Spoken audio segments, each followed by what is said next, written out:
Hello, everyone. Welcome back to the show. And this is your good old host, Malice, here for some more Malice Reacts.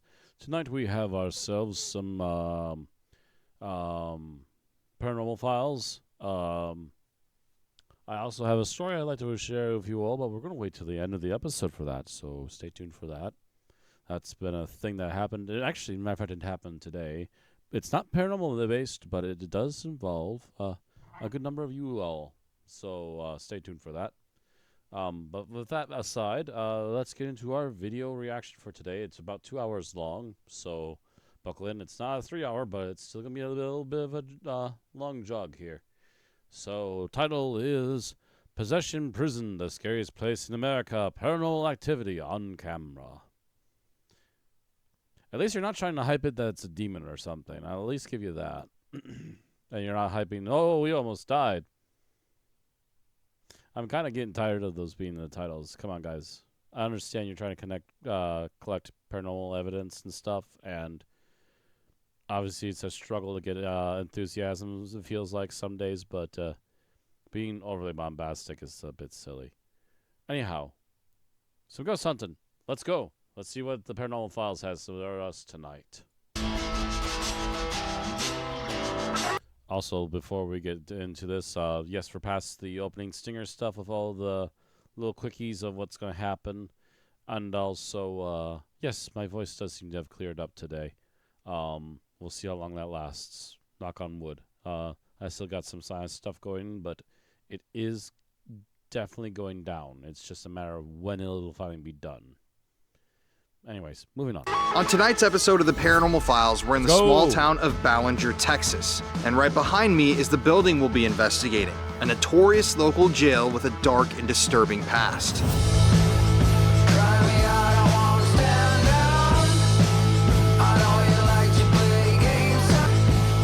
Any other place we've ever visited. In fact, this jail is truly haunted, unlike any other place we've ever visited. In fact, it's known for one specific thing: possessing people.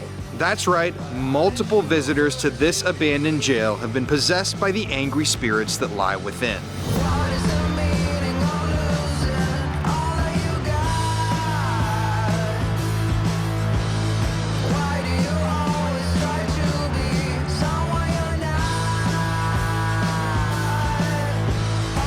So join us tonight on the Paranormal Files as we dive deep into the darkness of this notorious, abandoned, and haunted building. And let me tell you, this door, once you watch this episode, what you are seeing right behind me is gonna scare the shit out of you. We just witnessed this entire thing go down. You have to keep watching to see this. Anyways, I'm Colin Browen, and welcome to the Paranormal Files. Hell of a time to pick the stand still and film that. All right, everybody. Opener. Tonight we are visiting one of the most haunted places in all of Texas. And where would that be? The Possession Jail. God. Now, we have done a lot of jails in the past. We've done some really spooky ones in Texas, but this place might honestly take the cake, man. The actual judge of the county and the guy who runs the ghost tours here told me that this place possesses people.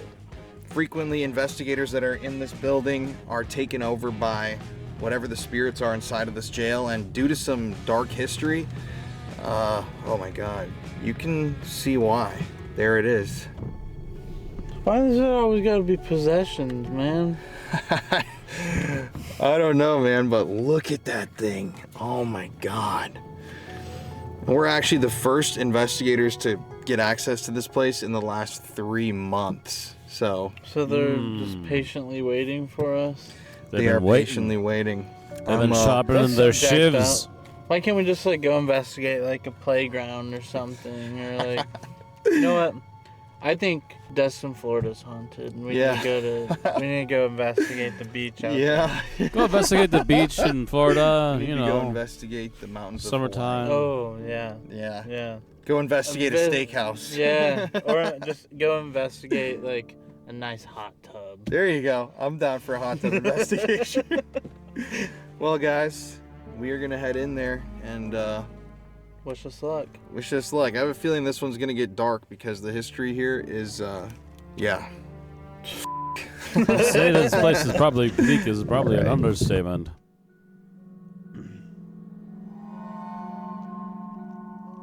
The county jail in Ballinger, Texas is a place that is known to possess people, to take people over, and all we know about this place is how eerie it is. I mean, just walking around in it, you have a feeling that just people are So the watching Ballinger, everywhere you go in Texas this County place. Jail. I'm pretty scared of it. There's something about jails that just kind of creep me out. I mean, as we know, most of the people that were put in that place weren't necessarily doing good things in life. So it makes you kind of wonder, are they able to do stuff more in the afterlife than they were in their human bodies? I mean, we don't know who was in this jail. Murderers, kidnappers, I mean, the list can go on and on and on. I mean, it's just really a mystery. In tonight's video, we are investigating a notorious jail here in Ballinger, Texas, where we're recording this interview. I've done a number of jails in the past, and jails are always very, very spooky. I mean, they're the little brother of prisons, but you have the same type of history in a jail, the same type of violence. You have murders, you have people who take their own lives, you have murderers, rapists, people that are held there. And as you're about to hear about in this history, this jail was incredibly overcrowded to the point where they almost considered shutting it down because it was violating the law. I mean, that's massive amounts of overcrowding. We're talking about fitting 30 full-grown men into cells that were made for essentially 12 people. And the Texas heat in the middle of the summer, if you can imagine how terrible that is. But neither Connor or I knew that what we were about to experience would be so raw, so real, so terrifying, and just honestly it all happened so fast. I don't think we've ever had an investigation that ramped up to the level this got to so quickly. Something was definitely there, and we learned after the fact that we were the first people to investigate the building and even be inside of the building in 3 months. So the spirits had been waiting. And they call this place the possession jail for a reason, because multiple people have been taken over while inside the building, to the point where their eyes have changed, their voices have changed. They had to be taken out of the building.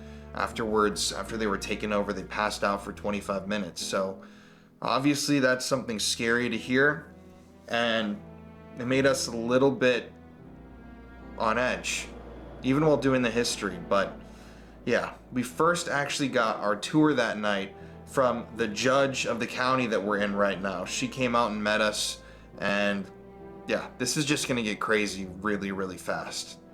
You ready? Yeah, we're ready. Oh, we're The going. county Okay. judge. Hi, I'm Julia He's Miller. the one I'm that's the watching Reynolds everything. County Judge. We're here in Ballinger, Texas, and we're in front of the 1925 Reynolds County Jail. And what we're trying to do, we established a nonprofit several years ago to raise money to restore it, and what we'd like to do is get it back to a point where there is a museum, a visitor center, that type of thing, because we really want to have a place to house the history of this jail and the earlier jail, and just to have information for generations that come after us. So if y'all want to come on in, this is Thank you. this is where the holding area was when inmates, defendants, arrestees, whatever you want to call them, they would come in. These doors were shut so that you couldn't. Found it. They're very heavy. So this area is where they would be booked in, and then the stairs are right behind you, and we've got 2 floors of cells up there. The rest of the floor down at the bottom is where, back in the day when this was built, there was a jailer, his wife, and their family, and they all lived here. And there was an individual, his name was Sheriff McWilliams, and he was the 7th Reynolds County Sheriff. And his son, who was in his 90s, came maybe, a couple of years ago, and he wanted to bring his children, his grandchildren, his great-grandchildren. So he came and he brought so much knowledge with him.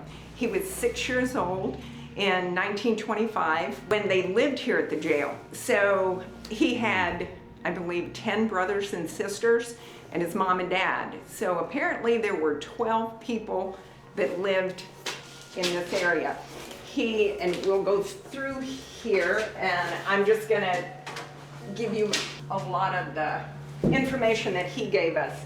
This little room, this is where he said he kept, where his dad kept his guns, all of his ammunition, everything.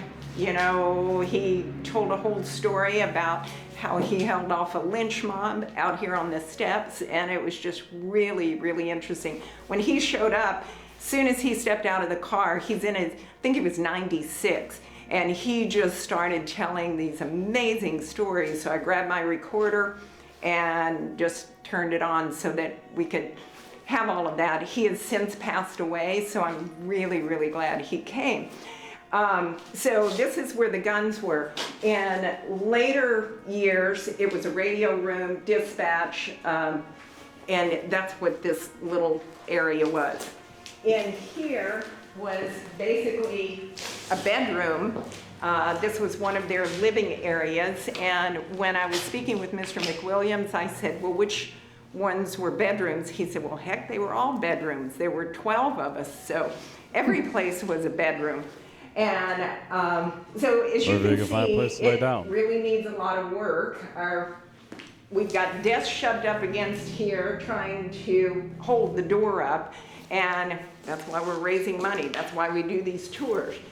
These two wheelchairs in one of the basements that we've been cleaning out, these were some old wheelchairs that we brought up out of there, and we wanted to preserve them. Not sure what we're going to do with them, but we're trying to hang on to a lot of Reynolds County history.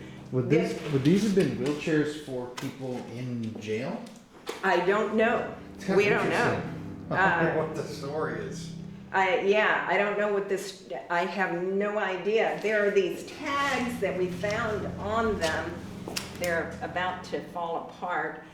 And they may have been donated because this is the property of the American Legion. So I don't really know what they were used for, but they're pretty old and they're pretty creepy. But they do look a little creepy. You know? So this was another bedroom, living area. And again, we're really trying to clean up, and we've just got so much work to do, but it's a huge project. And moving on into here, again, was bedrooms, living areas, and I'm guessing, I don't know where the showers, I don't know bathrooms, I have no idea where any of that was, but it's been changed so much over the years. This was the kitchen area, and in later years, this was the laundry where they did the inmates' laundry. And when the sheriff and his wife, families lived here, whoever that might be, the sheriff was also the jailer, and the wife was also the cook. So whatever she cooked for the inmates, that's what her family ate.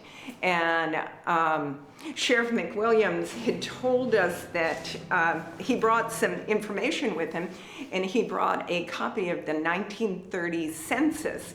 And listed on the census is his dad, Sheriff McWilliams, and his wife, all of his siblings. They were all listed on the census. And then you get further down there, and it's got a few inmates, and then down at the very bottom, it had Bonnie Parker. And Bonnie Parker, they were from Rowena, Texas, which is just about 8 miles from here. We don't have any records, jail records, that back that up, but it's on the census. So that leads us to believe she was in this jail at some point. Wow. So that's This was the kitchen area. I don't really know what it looked like at any given time. This is just kind of all that's left of it right now. So we've made a big circle, and we'll go in these stairs. Be really careful and watch your head when you go up, because it's really low right there. This is one of our trustee cells.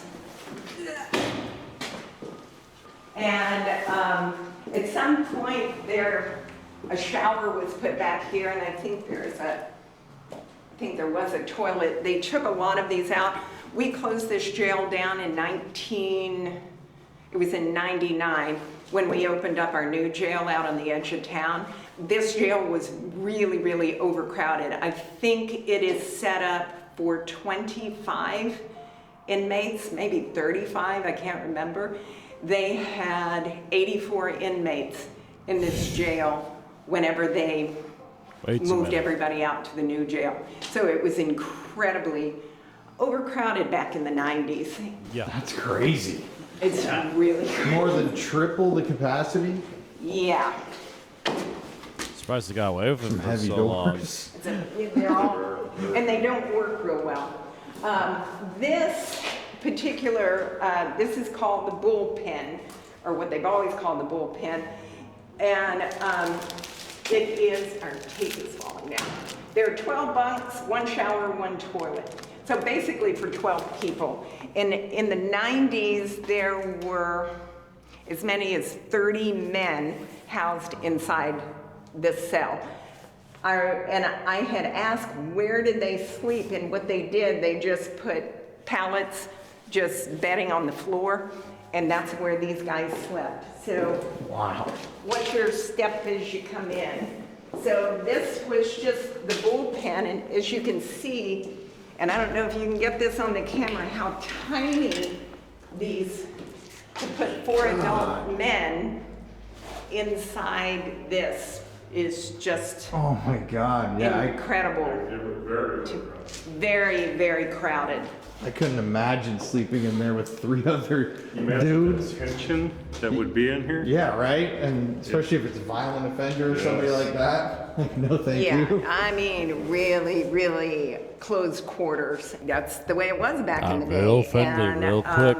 This is Well, one there's cell. issues. There's one cell behind you with 4 bunks. Same thing, very small, very close quarters. And then there's 4 more bunks over there. That was an old shower over here. And then I guess during the day, they kind of had a little more room to move around.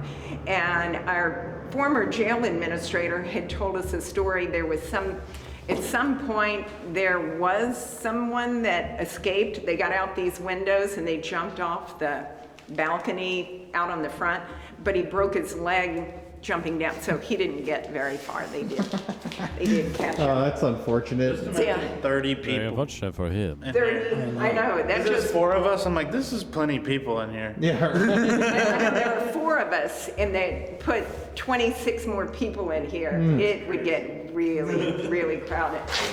So, and this cell, the bullpen, there's Living a in someone corridor else's that goes funk all the real way quick. around. And what I had been told, Mr. McWilliams Please said don't that the put me there to reason smell that the was guy. built that way, so for exercise. And it was just this walk around that goes, it goes all the way around this way, and you can walk completely. That's interesting, because we hear footsteps a lot of times. Really? I didn't even know that. And that may be where it comes from. I can see jogging little circles around this. Just around and around and around. A rabbit or a gerbil in a wheel. And then this was all of the mechanics to open and close the doors. Nothing was electronic. And what we'd like to do is get it to a point where they're all functioning. Right now, they're not. And when we first started coming over here, that's all of these, we've got them chained so that they can't shut. because we've had them shut and then we can't get them open. So we don't want to really lock anybody in. I get that. This is the drunk tank. That is why these beds are so close to the ground.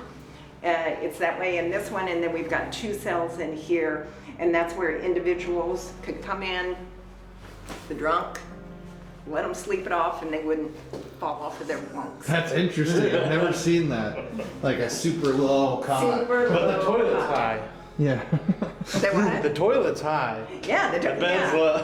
Well, that may be where you can sit on the bed and throw up. Yeah, You know, right. Not a bad idea. Directly into the toilet. I don't know. And then we'll go on up to the 3rd floor, and again, watch your head, and then these stairs are very steep. This is similar to the trustee cells downstairs. This was just the female area. Back during that time, there really weren't that many females. We've got a lot more Ladies, these tip the days, fedora. but that. The thing I laugh about in that cell, those bars are thicker than any of the bars around the whole jail. Well, yeah, and they've got them going that way. Yeah, there's extra, I don't know, maybe they figured they could figure out that it's a little more clever. Some scary women in here. Right? And also, there would be a jailer Very probable. station, and what a jailer station consisted of, it was just a chair. So that was a jailer station. Interesting. Just a chair, and in here, I believe this was the juvenile, and watch your head up here, it's very low. And these were the juvenile cells that they would put, You see what I mean? They're tucked away. Uh-huh. yeah. And again, these were pretty low to the ground, but they had 2 bunks in there, so that's all I know about this. We'll go back in here. This room, in the 90s, they used this as a library, but what Mr. McWilliams had told us is that somewhere in here there was a padded cell. He said because there were mentally ill inmates, back then. And I think this is what he was talking about. He couldn't remember. And the reason that I think this is what it is, if you'll see all of this, that's the only thing I can think of is that's what they could hang that padding on. And also the window is closed up. So, I mean, there was no light in here. There was nothing. So, kind of. A little eerie. Yeah. And then there were some other cells, additional cells here. In the 90s, there were so many individuals that as many as 15 to 18 men would be housed just in this little area. And again, obviously there's just 1, 2, 3, 4 bunks, and they would just put bedding on the floor, and that's where They everybody all had to be slept shoveled into, yeah. in this area. I Yeah, to just- snuggle up with your buddies in here. Yeah, you're getting real close. Yeah. Bunking buddies. This was a male cell, and it had 8 bunks, and as many as 20 men would be housed in this small area. And again, what's your foot there? I can't imagine 20 men being in here. No. I mean, it's there are only 2 bunks here and then a couple of, I think maybe 4 over there. So it's very, very small to house as many people as they put in here. And with the jail standard, with the commission, with the jail commission and the Texas jail standards, this jail was really on the brink of being shut down because of just the overcrowding. But that kind of wraps up, I mean, still, it just amazes me that Oh, yeah. it's just such a cramped area. It's crazy to think that there were some people here that were sent to my grandpa's jail. Yes. Yeah. My grandpa was the warden at Huntsville. Yeah. It was also used as a transfer station, I think. So like when they went between, Oh, probably. they probably dropped them off. Dropped them for off, and periods then of somebody time, would come and pick them yeah. up. There's also, well, you know, we do these tours on, we have what's called the Ethnic Festival, and it's the last weekend of April. So, you know, we open the jail up and we do these tours and have people come in, and it's interesting, the people that do come in, because some of them's like, oh, I've never been in here before, and then other ones come in and go, yeah, I've been here, my father was here, my granddad was here. And then other ones come in and they go, I was here. Yeah. And I hadn't been here, you know, in 30 years or 20 years, you know, well, more than 20 years, but you know, like 30, 40 years ago. So they come in, they go, well, I just kind of want to see it, you know, from a different perspective. And one guy came in this last April, and he said something about, and I don't know if I've told you this, he said there is this little thing, and I'll show you, we'll go back downstairs. He said in each of the cells, he said the little thing where you could light a cigarette. And I said, what are you talking about? And he said the little thing on the wall that you could light a cigarette. And I said, I have no clue what you're talking about. So let's go down and I'll show you what he was talking about. And I've seen them, but I had no idea that that's what it was. He said, yeah, you push a button and you can light your cigarette. So I guess it's comparable to the old cigarette lighters in vehicles. But that's what this is.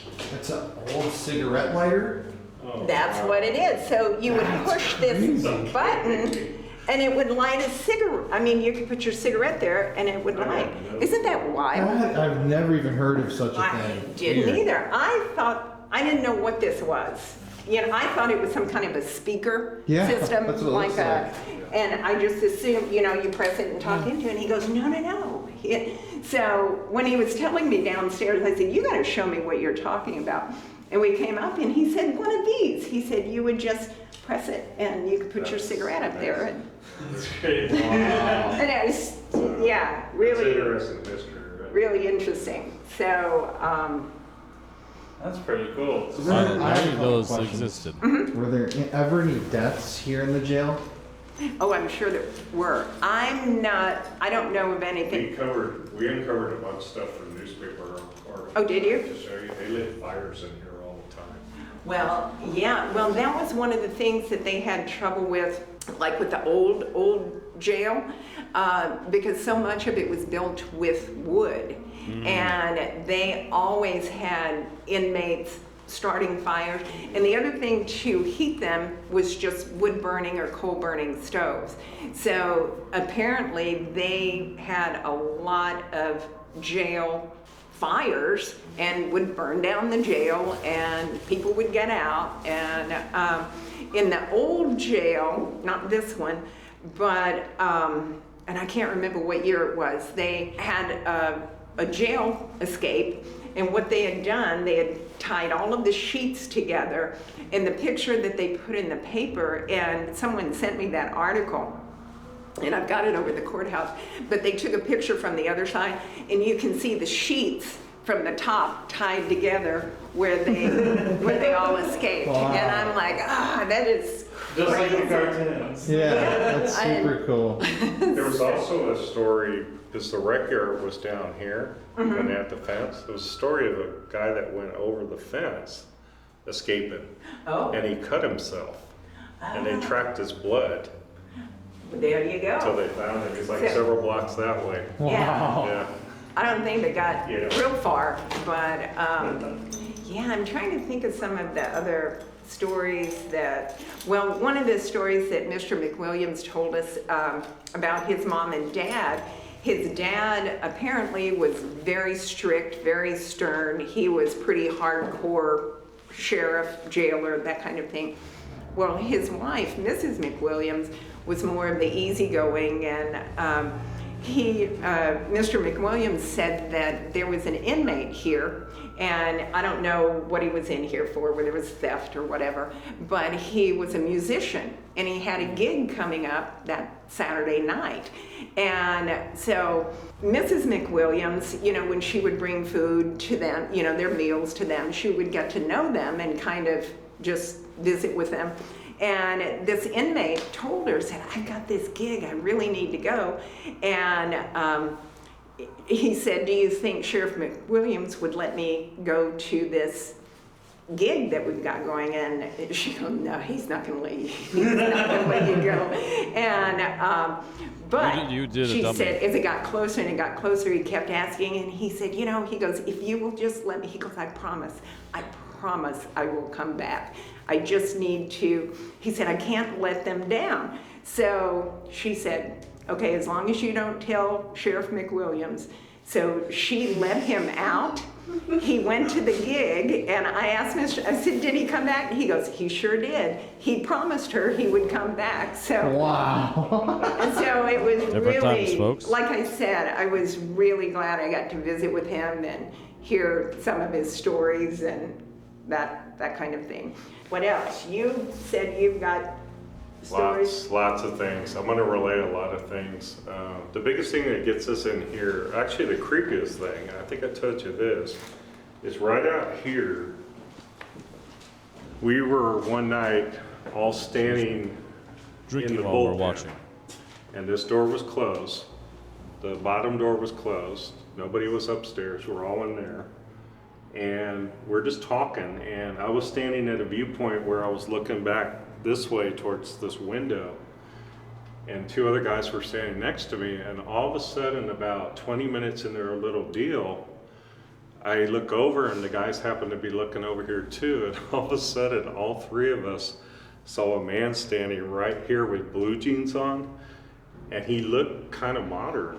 He didn't look like in old clothes, and he was like right here, and then he just kind of goes off into the darkness, and we all freak out. Well, the scary thing about all that is we didn't hear him go up these stairs. We didn't hear him go down these stairs. Because you make He noise just on went- these yeah. stairs, you can't escape. We checked everywhere. He wasn't here. Wow, that's pretty Right cool. here. It really made our hair like stand up. Yeah, right here. He was looking at us. He was watching us. Now, the first time that I brought you guys over and we came in here, we had come, and actually right here, you could smell cigarette smoke. But it was just right here, concentrated, and if you stepped over here, you couldn't smell it. If you stepped over there, you couldn't smell it, but you'd step right back here and you could smell it. And I thought, well, there's got to be somebody smoking outside of the building, and it's just, you know, somehow coming in. And there wasn't anybody, there hadn't been anybody. And, but that's the only kind of Yeah. creepy thing. The other thing is sometimes we smell what smells like something being burned in here, Oh, except we can't find it, and there's no smoke. it's the little cigarette thing. Exactly. Well, it could be that, or it could be like what I was telling you earlier about how they lit fires. There are also some things in newspapers about them rioting, which kind of makes sense, because if it's overcrowded, Yeah. they probably did riot. Oh, I'm They probably sure they Betcha. did. got mad at different points, so. You ever read anything about suicides or anything like that? There were some hang-ups in here. We did find some. We don't have a lot of photographs of the exterior of the jail, of the interior of the jail. So it's been really hard with what we're trying to figure out, how to remodel it, how to, you know, take care of it or get it back to the original, because we have no idea what What it looked like. what the original was. So we're still on the lookout for photographs and that kind of thing, but you know, we're just doing the best we can, and we just don't want to lose the building. We don't want it to get into such a state of disrepair that you've got to tear it down. Were there any famous like murderers that were in here? Any big cases that were Haven't interesting? necessarily uncovered them yet, but the other stories that popped up, like just within the last year that we found, were surprising because we never even realized. With Just going through old newspapers, just different events. newspapers, right. And a lot of them took place in the 30s, There were a lot of things in the 40s. Time, and I see how easy it is to lose that history, since I've been over at the courthouse for 13 years, and we change things and we do things different, and we don't think to document them. I mean, it's just, we're just changing it. We're just doing something different, and it's not that significant to us. But what I'm realizing is, looking back in history, it's those changes are significant. What what we've done and what we've The changed. biggest thing that I like to find is, why was Bonnie Parker here? I know. That's intriguing to me. Yeah, but what's interesting is apparently there were no charges filed or anything, because we don't have anything. Nothing substantiated or state. And the old jail, it did have a gallows in it. The president of our historical commission came across an article when she was searching for some other information, and the article was on the old jail. This was in 1919. The old jail had burned. They remodeled it, restored it, added on to it, and it was state-of-the-art with the gallows. And it was a period in time, from what I understand, that the counties, if there was a hanging sentence, the counties were the ones to carry that out, as opposed to the state or federal. So it was state-of-the-art with the gallows and everything. And let her rip, basically. I guess so. Thing to brag about, we got really nice gallows in our jail. Fantastic gallows, the best ones you'd ever hang from. Come back and hang again. So, I mean, there's a portion of that building still left. The gallows and the second floor were removed in the early 50s, I believe. And this limestone that was part of that, that made up the gallows, made up that was what they used to build our current sheriff's office right now. So the stone was just repurposed for another building. But we had a woman call, like I was saying earlier. She wanted to come tour this jail because her mother was born in the jail. Her grandfather and grandmother, his name was Adolph Wilkie, and he was the jailer, maintenance person, groundskeeper, and they lived in the old jail. And she said, well, I wanted to tour the jail. I said, well, when was your grandmother born? And she goes, 1911. I said, that's not this jail. This jail was built in 25.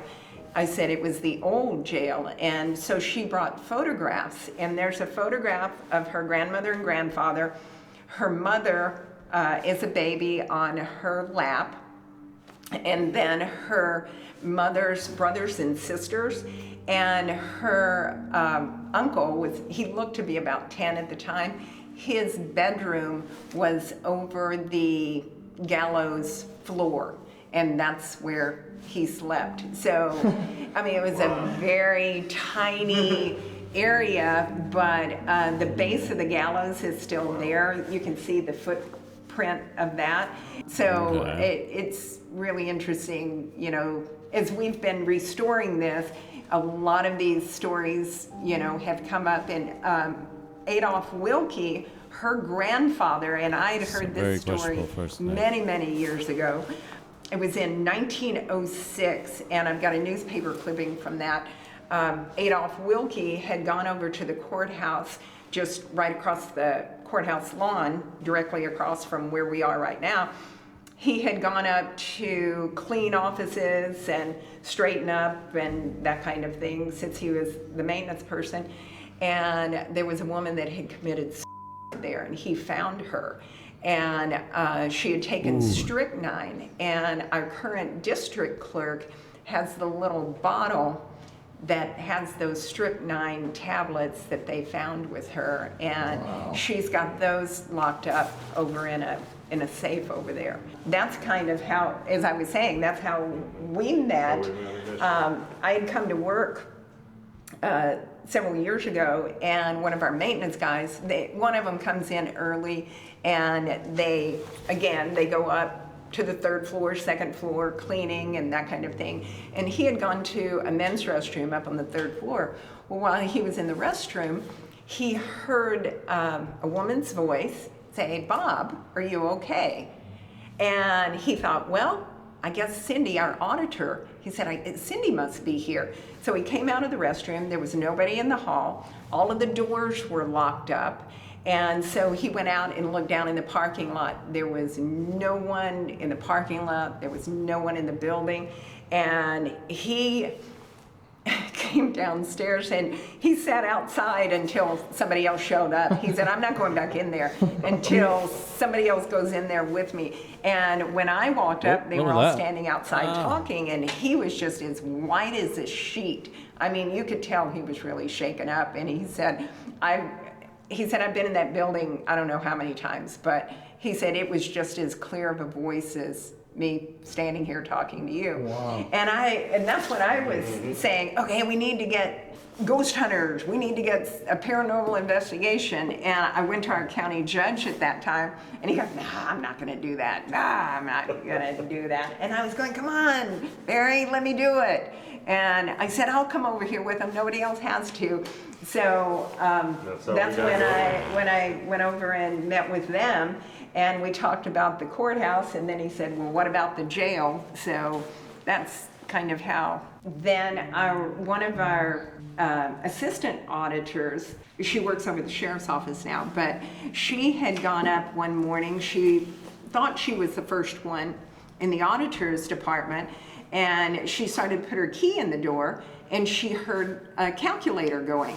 So she thought the other assistant auditor was there early, and so she goes in and she opens the door, and Sylvia, the other assistant auditor, was not there. She goes in, and her calculator at her desk was calculating by itself, and the tape on the roll just was mounds of it on the floor, so it had been going for a while. And so she got her camera and she started videoing it. And so she was going around. Well, she got to looking at the tape that was on the floor, and it wasn't numbers, there were letters. And calculators don't do letters. They don't have letters. I know. That's what's really freaky about that. So that's one of those things up on the 3rd floor. There's a lot that goes on. Is there a message in it? No, she said it was just random letters, and she said it was really bizarre. I mean, that's one of the things that went on. Yeah. There's a lot. Yeah. So it's not just All the around. jail. It's the courthouse. It's The whole city. Yes, there's quite a bit about you. Well, yeah. I'm ready to start investigating. Me now. as well. What do you think? All right. So.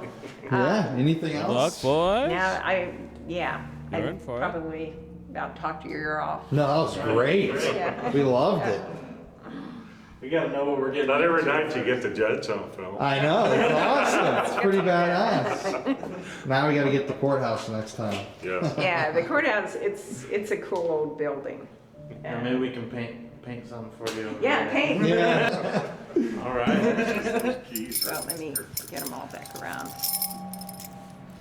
So these are the original keys. Well, I don't know that they're original, because some of this has been added, but you can't just go buy these keys. There's a welder here in town that whenever we get a new one of these keys made, he literally has to sit here at the door, put it in, jiggle it, file it down, put it in, jiggle it, file it down, because there's no other way to make keys for this door. Wow. And Good then, reason. Takes a while. yeah, takes a while, so, Break the key off.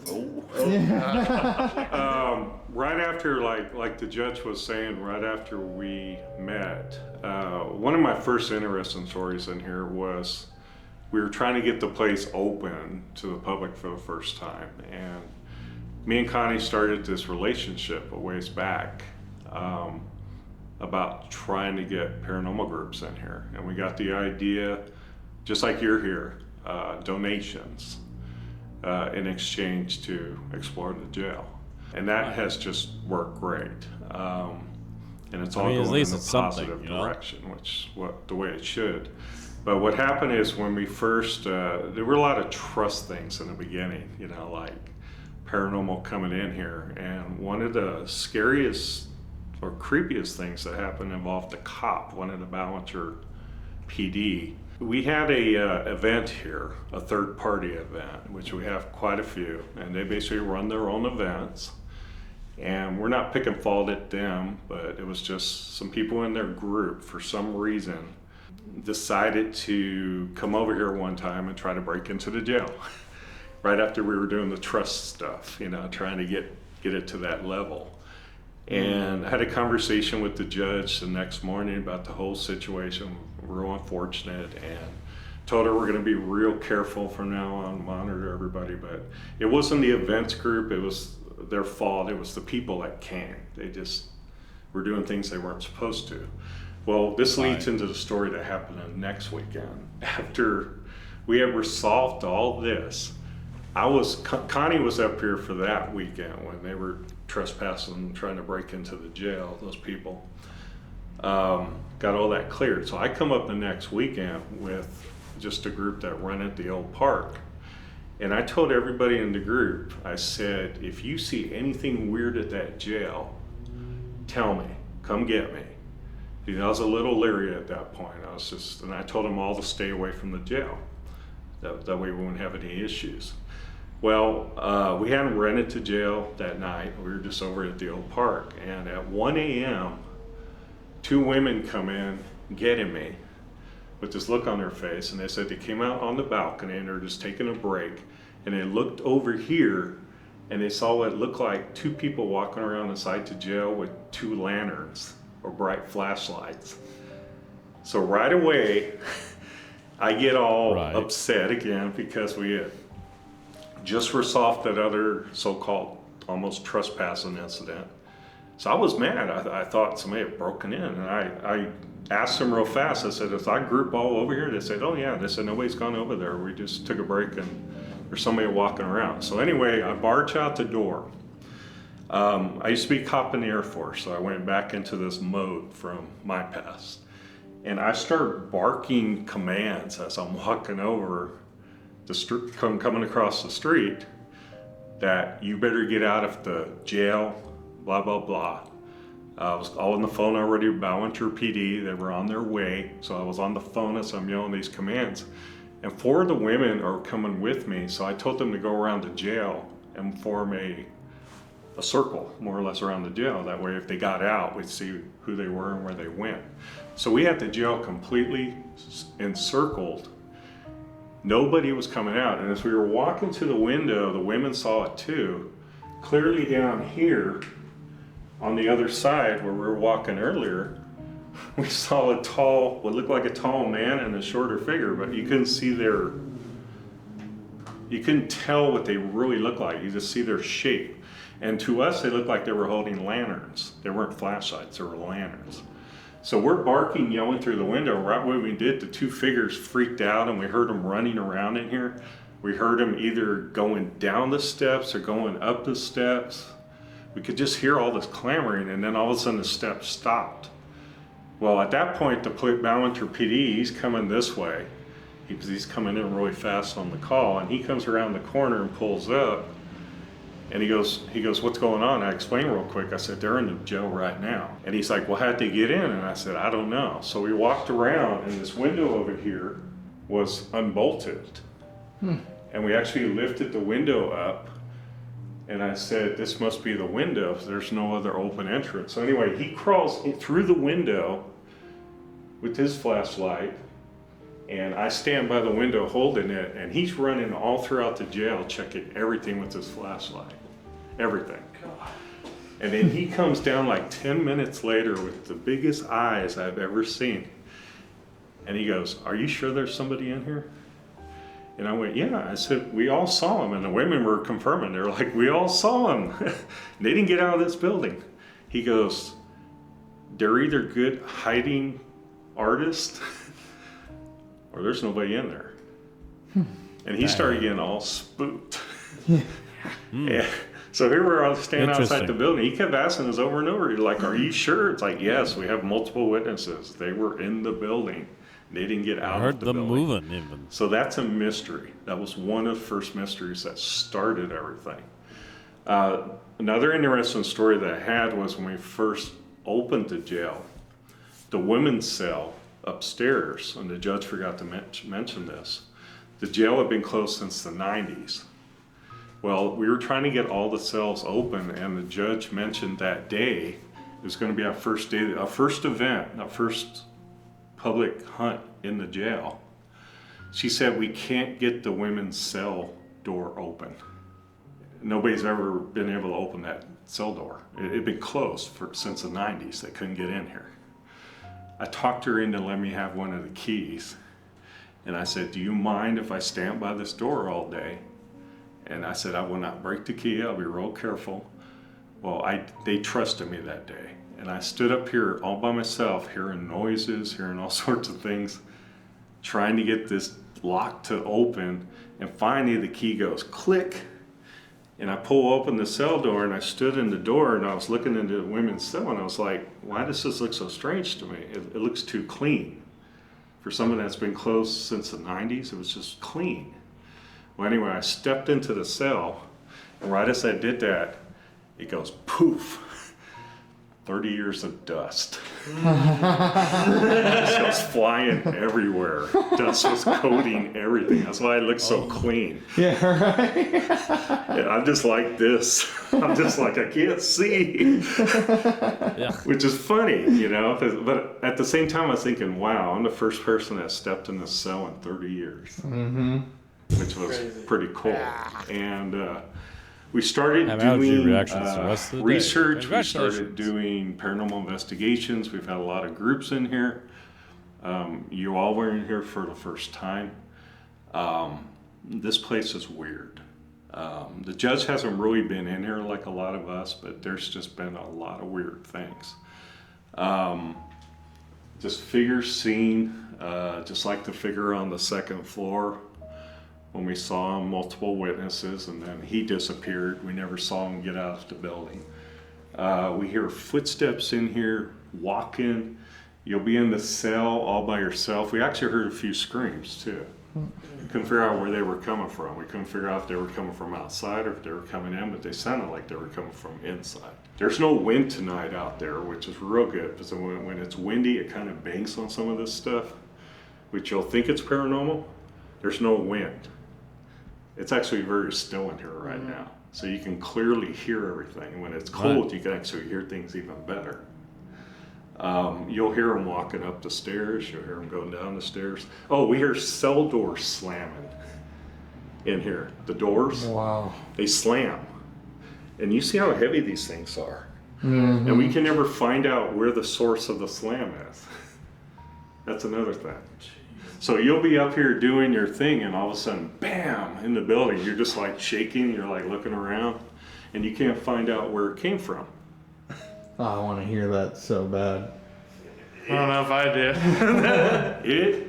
Good luck on I'm that not going to lie to you. When you're in there by yourself, another thing that happens, I have to come over here and close the jail at 1 a.m., just like I'm going to do again tonight.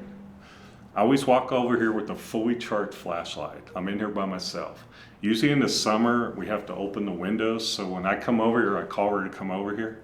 I have to shut the windows all by myself going through the jail. It never fails. My flashlight always goes dead Oh. when I'm walking around. One time I came over without my phone, my flashlight goes dead, and I'm walking in the jail going, great, now I gotta walk through here in the dark, shutting all these windows. And I was hearing things, but the creepiest thing, just like at the old park, you just feel like you're being followed all the time in here, especially when you're in the dark and you don't have a flashlight. And so, what about the hangings, were you saying? Oh, the hangings. We started doing research, and we found out that one man around 1958 committed suicide in there, hung himself. We don't know what cell. We also found out that there was another one in the 40s. There was also something about a lynching where they might have actually hung a man in here, attacked him. Really? There also are some murders. There are some stabbings. There are different things that have surfaced. The creepiest thing is that cell at the top, the third floor, the one without the window. Mm-hmm. That one, we feel, and we haven't totally uncovered this yet, but we feel like the inmates might have murdered somebody, threw his body down and set him on fire, or set the cell on fire. Really? To cover up the murder. Why do you think that? Because the evidence that you get, the things that come through on Spirit ITC, boxes, EVPs, they all lead in that direction. Interesting. So kind of a mystery. Yeah, and there are just numerous things about them lighting fires, so it makes sense Yeah. when you think about it. And Like when everybody someone got burned knows up there. jails, especially the overcrowding in here, they're on top of each other. So if you made somebody mad in here and you're overcrowded like that, yeah, they're gonna get you. Oh, Especially in the what a pain. Texas heat. Yes. Like 30 people in that tiny space. Yeah. It's just, I can't imagine how terrible that would be. We also get snitch coming through a lot in here. Wow. So it's gonna make you wonder if somebody snitched and then they got them back. So we got Hmm. couple stabbings, murders, a Possessions lynching, is the other thing. possessions. We brought people in here, normal people. Some of them are paranormal investigators. Other people are just people that come on our overnight paranormal lockdowns. Sometimes we include the jail, sometimes we don't. But we've taken people up here that have never been in here, don't know anything about it, men and women, and they've got them possessed. Now when I say possessed, it's not like exorcist.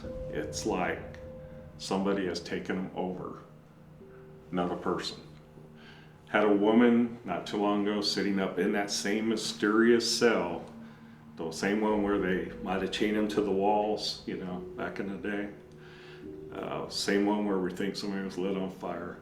She sat down in a chair, and that night we were actually trying to communicate with Bonnie. And while we were doing this whole thing, she was sitting there, she was asking questions, she was normal, everything was fine, and then something started to change. And while we were standing there, her face changed in front of us. And it was the weirdest thing. I mean, it didn't even look like the same woman to us. And then right when that was happening, her mannerisms started to change. Then her voice started to change. And she went totally out. She totally zoned out. We had to get her out of the building because she collapsed at one point. We had to get her out of the building. We had to take her over to the pavilion. Took her 25 minutes to come out of it. Damn.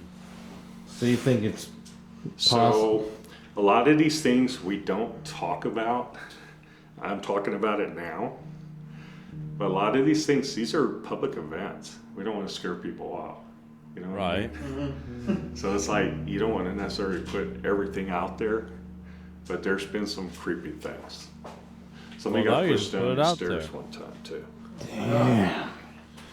So you're saying right now that there's even creepier shit that's happened that you don't want to fully talk about on camera. I would venture to say, as haunted as the old park is across the street, this jail is quickly stepping up to that same level. You think it's possible that one of us could get possessed tonight? Possible, and we also think that there's a link between the hotel and here, because every time we've done dual investigations, it's almost like something follows people from the jail to the old park. Oh God. Great. Well, I'm ready to get Fun, fun, possessed. fun, fun. Let's Not go. me.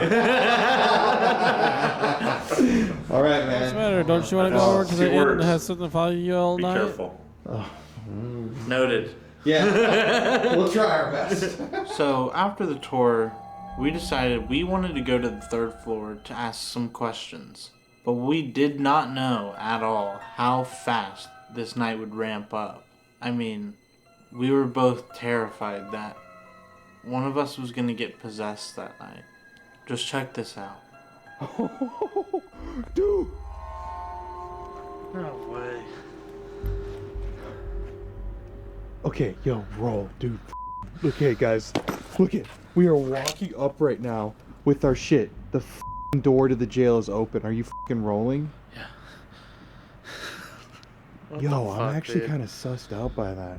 Hello?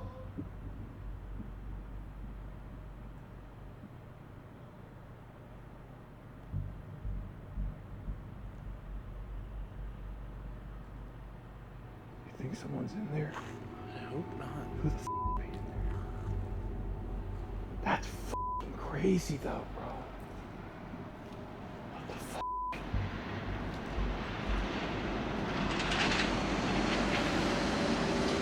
Yo, I have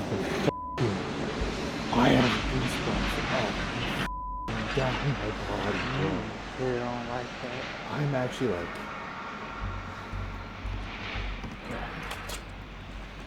Okay, so this is usually when we would do our intro, but... Okay, I do not know if we filmed us leaving the jail, so people, I don't know if they know how creepy this is, but they shut this door, and they literally said, I hope this door isn't open when you guys come back, because Dan was saying that the spirits open the door and also people break in here, you know what I mean?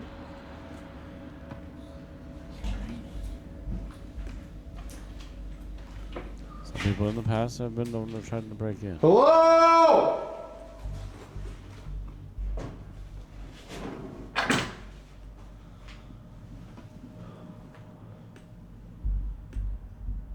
If there's somebody in here, we're gonna call the police.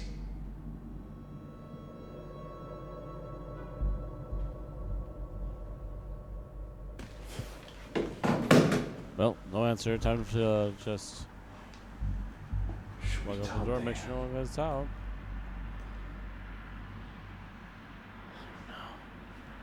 So I'm about to die.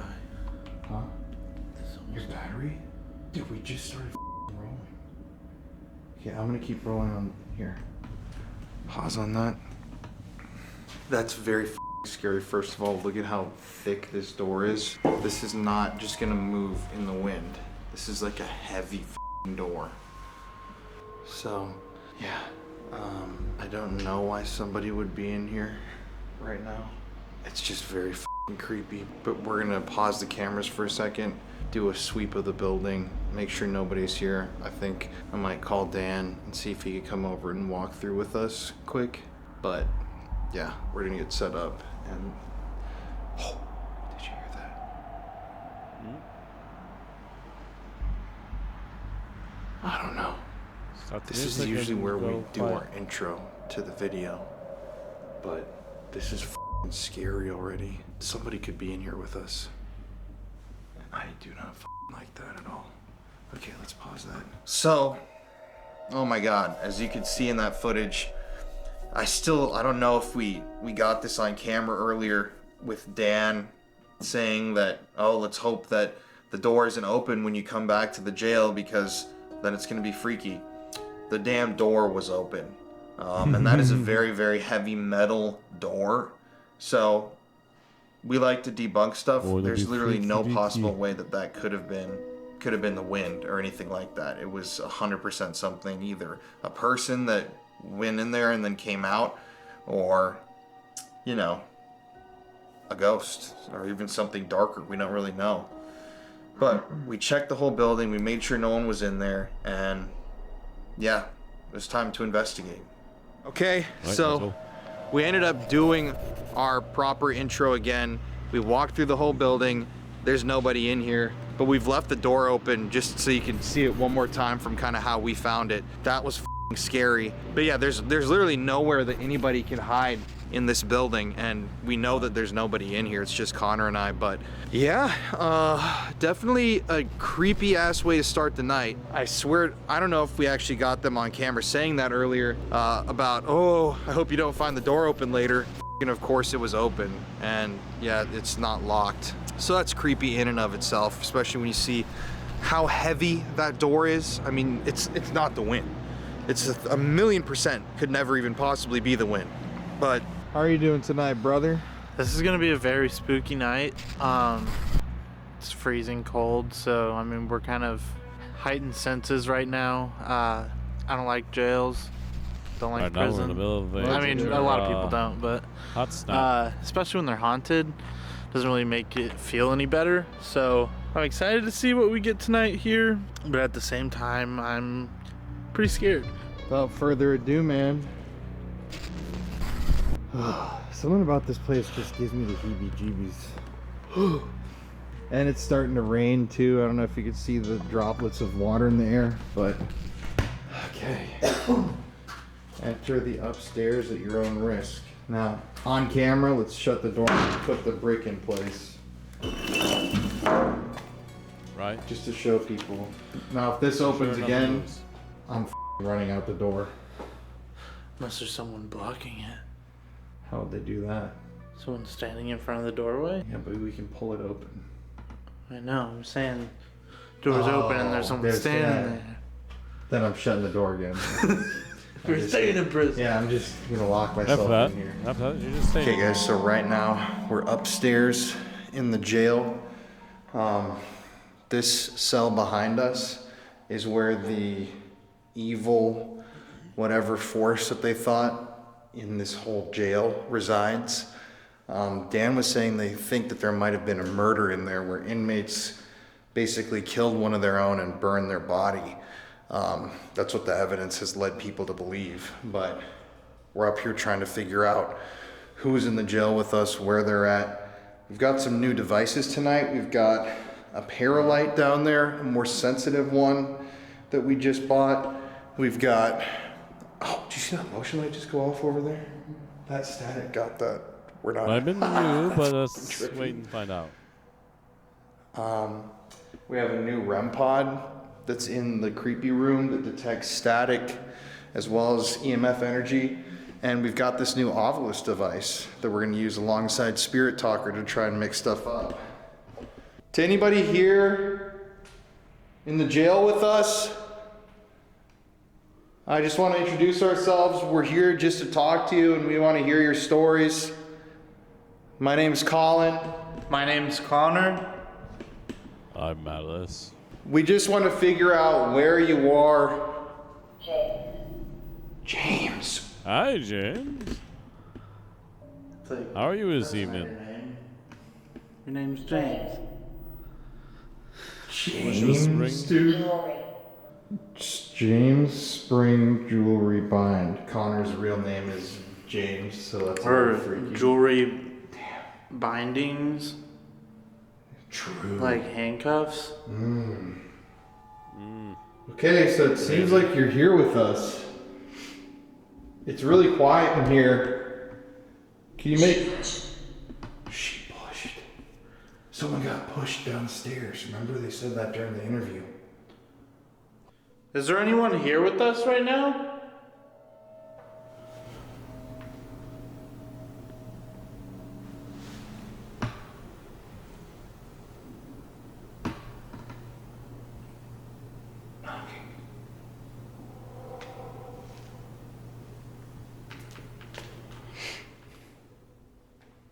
Where... That's so strange how that keeps going off. It's a motion light. If you're here in this building, we're just here to talk to you tonight. If you see any of our red lights, walk up to them and they'll show us that you're here. We have one in that doorway. We have one right here. You can also use your voice to speak with us. We just want to try to figure out who's here in the jail. Is it a man? Is Bonnie here with us?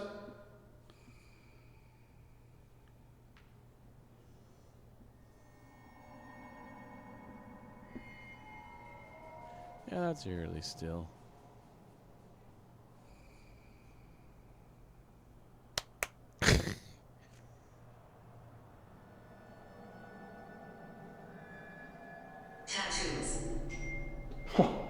Tattoos. Look at me. Boy, he's loaded. I'm standing here. I just took my jacket off. Can you see my tattoos? All right, let's do a little experiment. So if you could see my tattoos, look at them right now on my arms. Why don't you try to say what one of my tattoos is? I have a flower, a Grim Reaper, 13, a skeleton. I have a bunch of tattoos. Can you see them? Unfinished business. Phantom unfinished business. Intention. Yes, I'm here. Okay, who's here? Sitting down in a cell. Sure. Counter. I literally just set it on the counter. It's trippy. Lose. They lost count.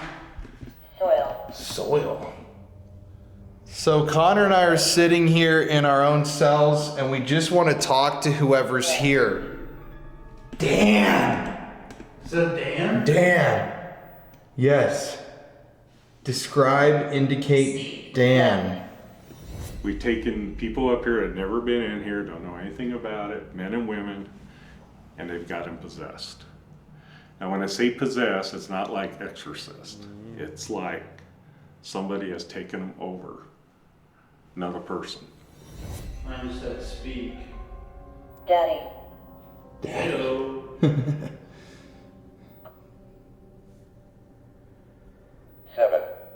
7. If there's anybody in here, can you come onto this cell block? We'd really like to talk to you. I just say hello. Whoa! That's right above me. Whoa, which one is that? That's right above me. Oh shit! Yo, that's crazy. Look at none of these other ones are going off. I'm like that. Stop. I like the lights. I like the lights. Oh, that's All good to right. hear, my friend. Did you just come sit on the bunk above me? Oh, that's trippy, dude.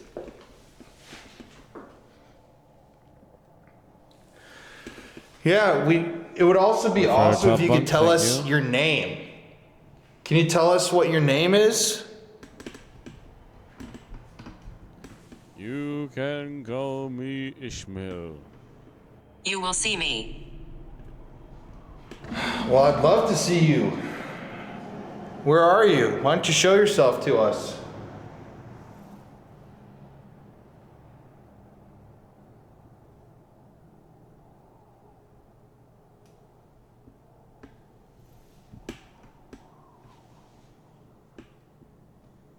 Investigate. God. God. Investigate God. Ram. Ramp. Could you tell us maybe why you were locked up in here? Eliminate. Eliminate. Murder? That's what it seems like. Edward. Edward. Eliminate Edward. I just asked what their name was too. Do we have an Edward with us right now? Protection. Ritual. Ritual. You must leave. Ugh. Why do we need to leave? Is there somebody that's gonna hurt us here?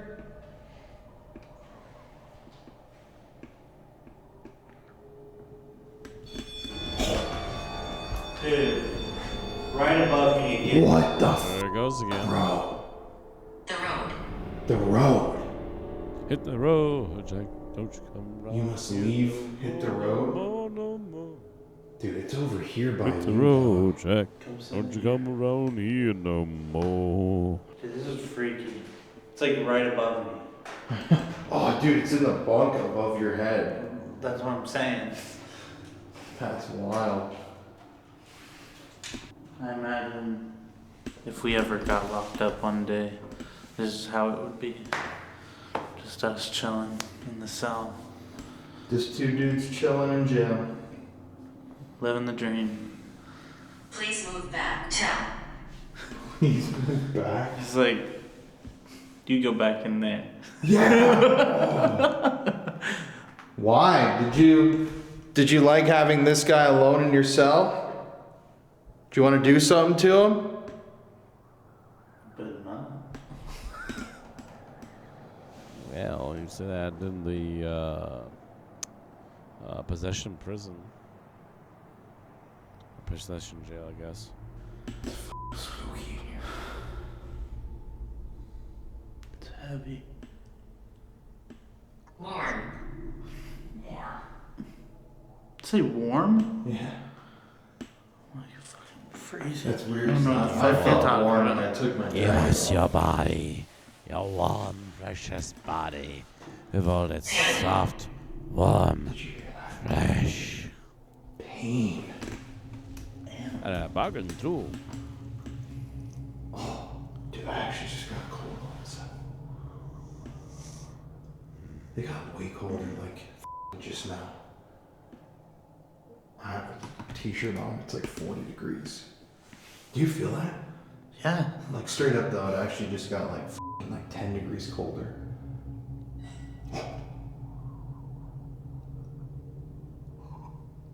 You. You're lying. Yo, what if there's somebody standing right there? Oh, it's facing the other direction, bro. It's facing around the corner. Mm-hmm. Yo, that Painting size. painting's eyes. Yo, what the dude? Is that you standing right there? Oh, that motion light just went off too. That's what I think goes off every time you move in. Hey! Is there somebody in here? What the was that? Follow us left. What the Hello? It sounded like someone was in here, didn't it?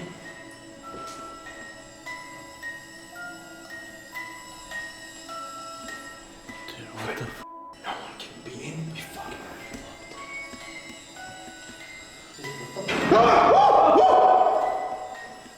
Hey! Is there somebody in here? Hey! Is there somebody in here? Yeah, what did that sound like? A bang? Like a door? Like a cell closing? Face. Face. Oh my god, what? Oh, I just heard like a footstep right here.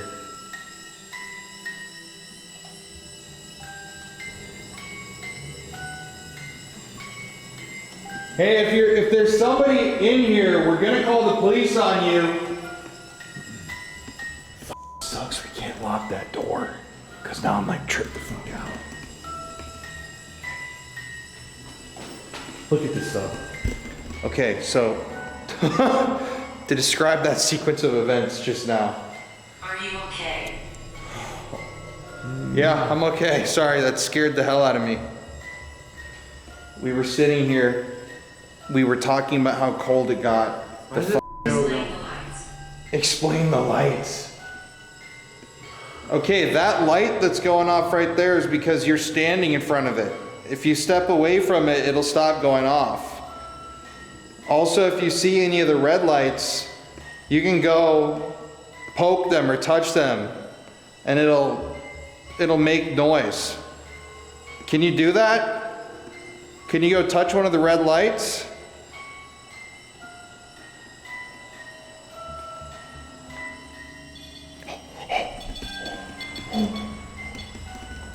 Well, hello. Can you do that again?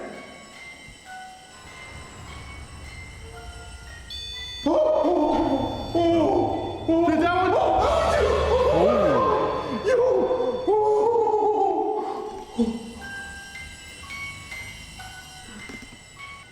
Yo, what the?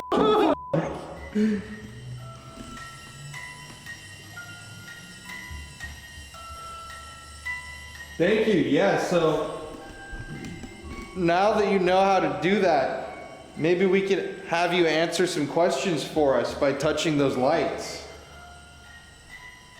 I'm gonna turn this one off though, because it's really loud.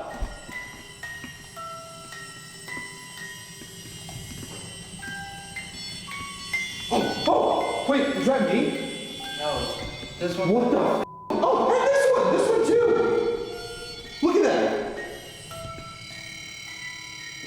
You can barely even see it going off. Dude, listen. Look at this thing. The static is going We're crazy. being followed What? on the spirit. That's what it said? Do you see this static going off? There's a static charge in the air.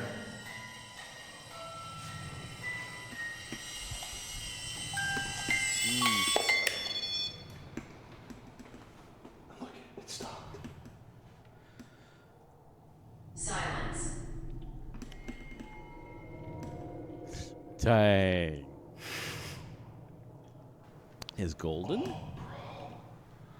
feels f***ing spooky right here, dog.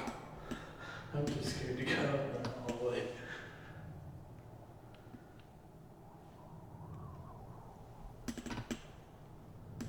Dude, I'm like tripping out. I know. What the hell? Okay. I mean, how bizarre. The moment it goes, we turn every device, or turn the music box off and everything stops going off. Silence is what it says. Okay, you wanted silence? If that was you that banged on something in here,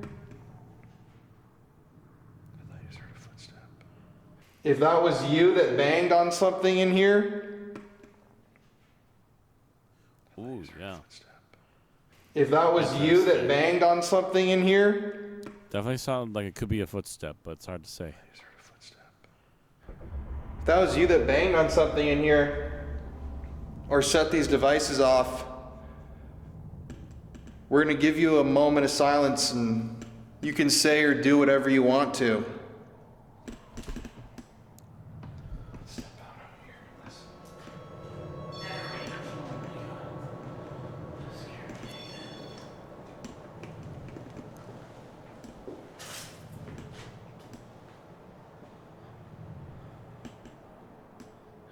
Spooky. Yeah, this is way creepy.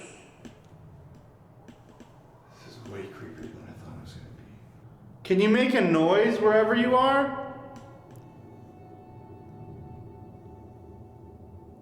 Come on, talk to me.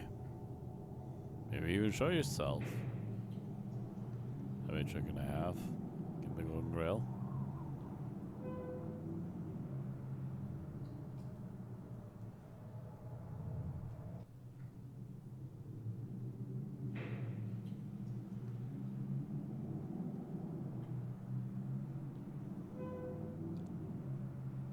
Oh, I hear that. That's someone shuffling.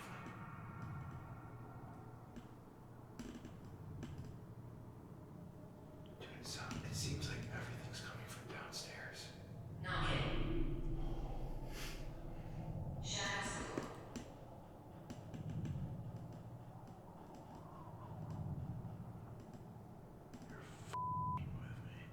One further.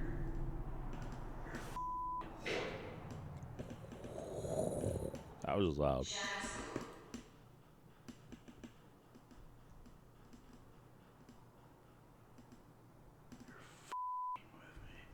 One further.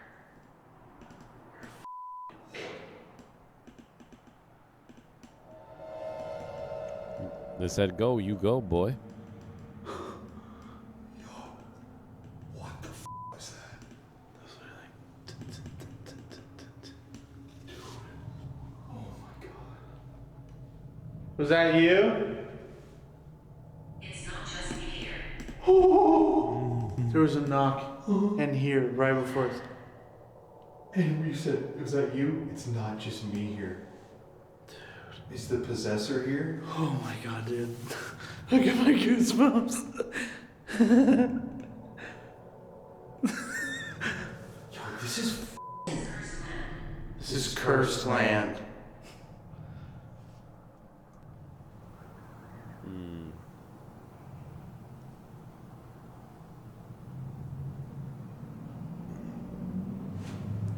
the knocking.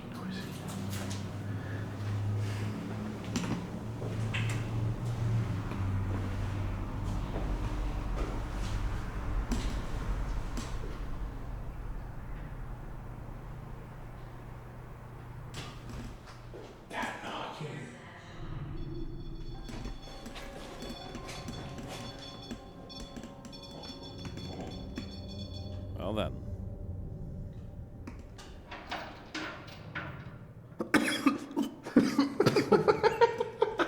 You go right, dude? I don't know what the that was.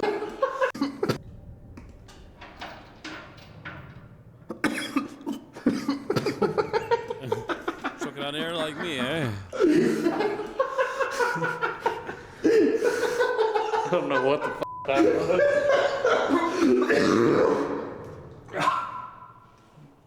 This is f***ing scary.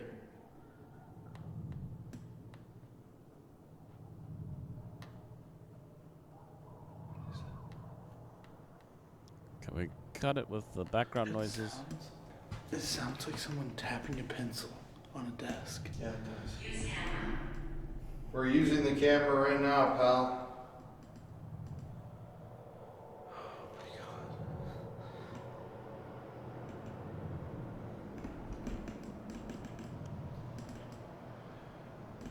Okay. So, to explain to people just now, from the moment that the music box went off and we heard that bang,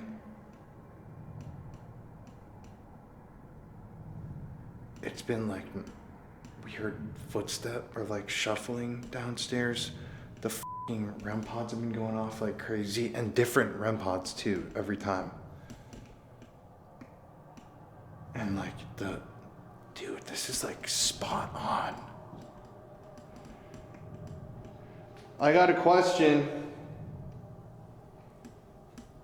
Why do you like to possess people? Thinks it's fun. Willing to wager. I can't tell where the tapping is coming from. Because every time we get closer to it, it stops. Can you tell me why you like to possess people?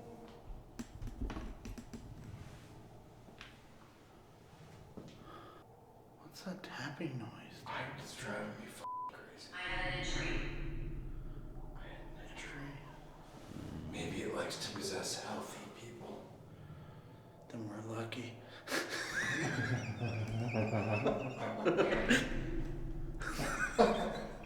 Anytime it says something, I'm like, oh my god, who fucking knows? Harry? Is that your name?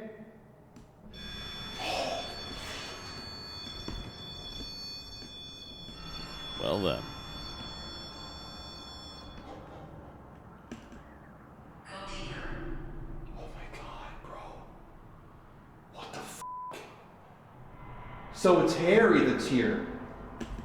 Straight up, this thing has said, go left, go deeper, go further. Where is it trying to... How do we determine where it wants us to go? Darkness.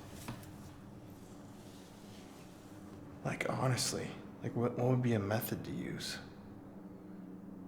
What's deeper? Oh, maybe in the maximum security area.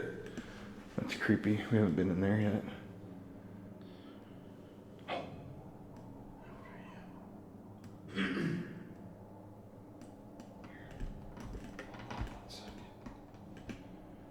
So there were so many noises in the jail. It is just, I mean, this footage has to be shocking for you guys to watch, because normally it takes us at least an hour to start hearing any sort of poltergeist activity, to have the spirits and energies warm up to you and feel like they're comfortable speaking with you. This place was immediately, they wanted to make their presence known, and they were doing violent things. It sounded like slamming a door, walking around, all of our devices going off, saying incredibly relevant and spooky words. I mean, we were honestly flabbergasted, if you want to choose that word and go with it. That's like, we had no words to even describe what was happening. And we had no idea that what we were about to capture would just keep getting darker and more violent. This place was very, very scary. I mean, the way that it ramped up so fast. I mean, it was 0 to 100. And it also felt as if whatever was there a lot of decent communicating responses with back and us forth was too. backing us into the corner so we couldn't escape. So we decided to do a DR60. We yeah, wanted yeah, to find out what this thing wanted from us. So, unfortunately, we don't have the most time tonight. We're actually renting this place from the county. So we've got a really, really rigid time limit here for how long we can spend in the jail. But right now we're gonna do a DR60 based upon the evidence that we've been getting. Whatever's over there wanted us to keep going further and further. We've heard those right over there. Even if all the device is off, they're still hearing stuff.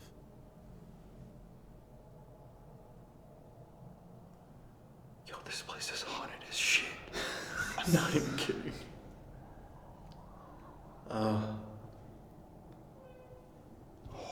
That sounds like a door. Is that a door? Like a squeak? Bro, what is going on? This is actually f***ing mental. What way is the stairs? It's right up that way. Yeah.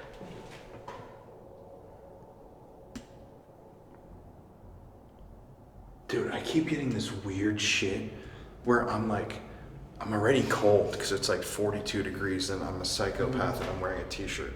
But like when stuff like is about to happen, I keep getting this like wave of like chills and cold that keeps hitting me.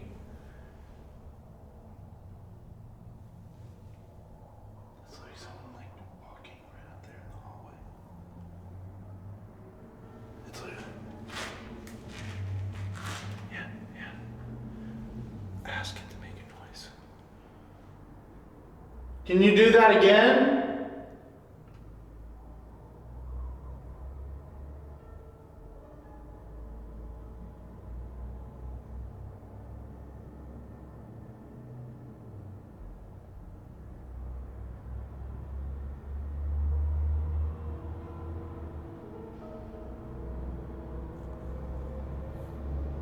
Of course, the semi's gonna drive by right now. Right.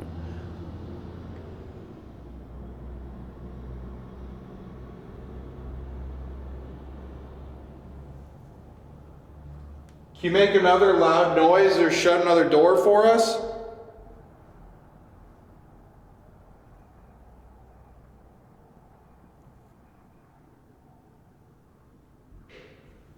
Ooh. That was a loud one.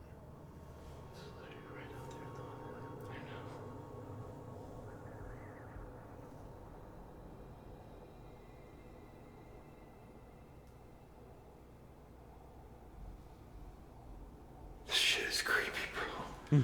Okay, we're gonna do a DR60. I'm gonna place it right here. I know, I heard that.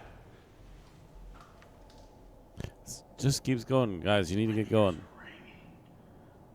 Really bad.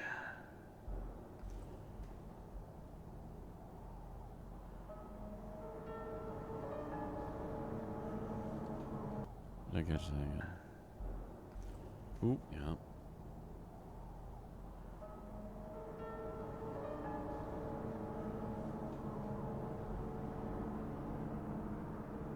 Oh, I just got a headache right here. Dude, that's crazy. It just like the pressure just changed. I feel like a stabbing pain. That's what I was saying. My ears just started. Oh, that's really weird, ringing. actually. And my ears never ring like that. Dude, that's trippy because, I'm like getting a stabbing. Did something happen to your head? Is that why you're showing us? Actually, let's just run this DR60 and ask. Yeah. That's crazy, actually. Did something happen to your head? Is that why you're making me feel a stabbing pain in my skull?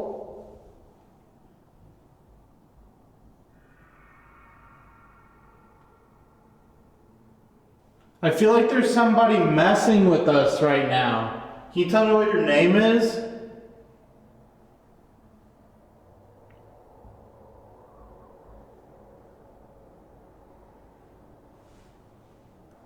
We heard that one of you spirits has possessed people multiple times. You like to take control over people's bodies. Do you want to possess us?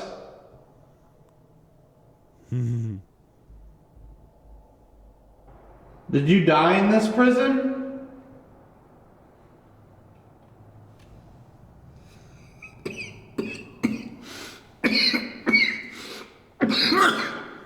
Easy, bud. Easy.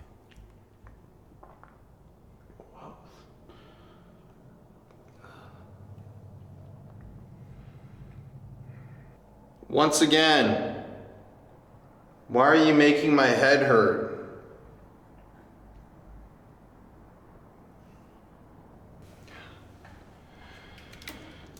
There we go. I'm like, that's Once he hits insane. play, eyes I have, shut, like, listen in. it literally feels like a sharp pain, like right here. I don't know if anybody online knows what either physically that means or spiritually. It's also, I have a sinus pain right here and right here. So it's like the pressure just shit. And it was right after you said your ears are popping, so that's strange. Did something happen to your head? Is that why you're making me feel a stabbing pain in my skull? I feel like there's somebody messing with us right skull. I feel like there's Hard to say. somebody messing with us right now. Can you tell me what your name is? We heard that one of these spirits has possessed people multiple times. You like to take control of people's bodies. Do you want to possess us? Is he dying in this prison? Multiple times. You like to take control of people's bodies. Do you want to possess us? Is he dying in this prison? Do you want to possess us?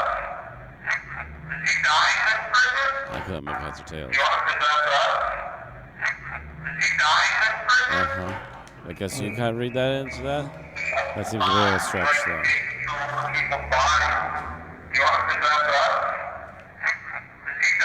What is it? Still want a more clear response.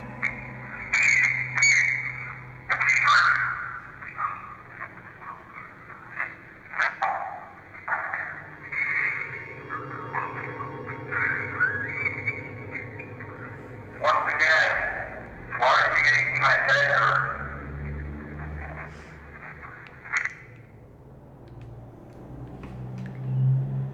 Nothing really. Not a whole lot, no. Oh, but I feel like shit. My back's hurting so bad. I have literally a terrible migraine. I might have to take a break. Let's try one more DR60. Dude, I feel like someone's stabbing me in the head. It's crazy, actually. I feel like my eyeball's gonna pop out. Is it rolling? Okay. Somebody's trying to attack me right now. Who are you? Do you not like that we're in the cells?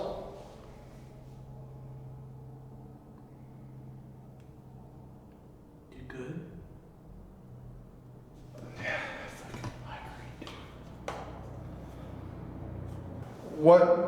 What were you in jail for?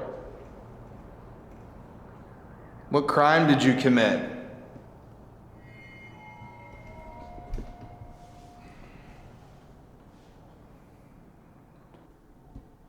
Were you around when the old jail was here?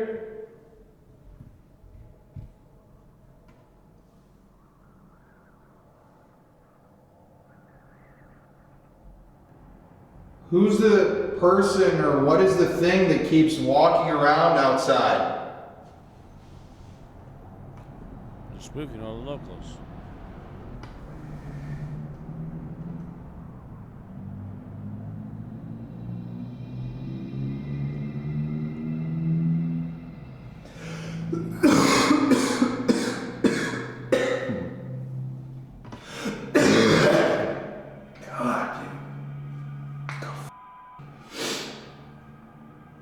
You alright? Can you tell me what your name is?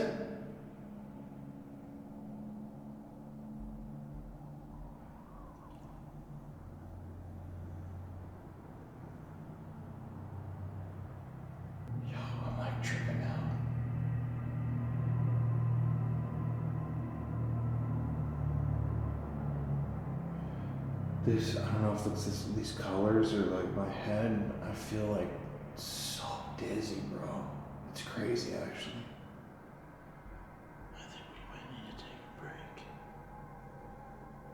Yeah, let's listen to this tears. I'll listen to them, you can take a break.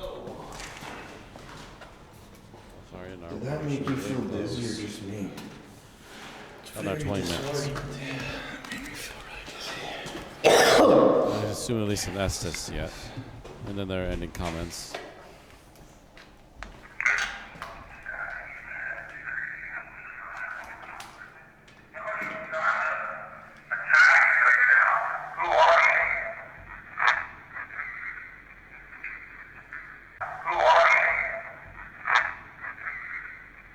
Yeah, not making heads or tails. Nope, neither do they.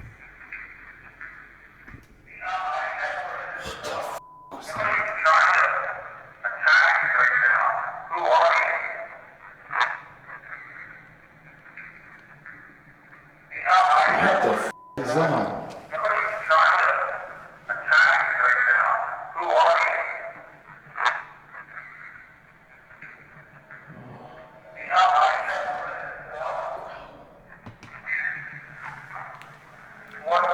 Who's that, Alex?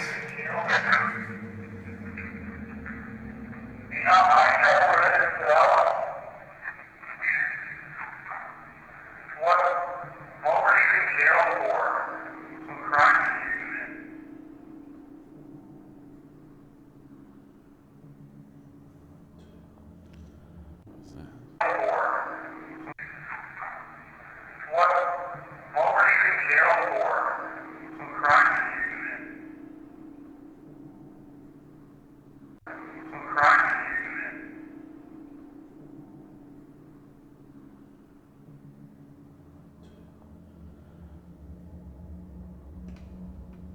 Did you hear that? Oh my god, bro. Why do we have to be trapped up on the top floor?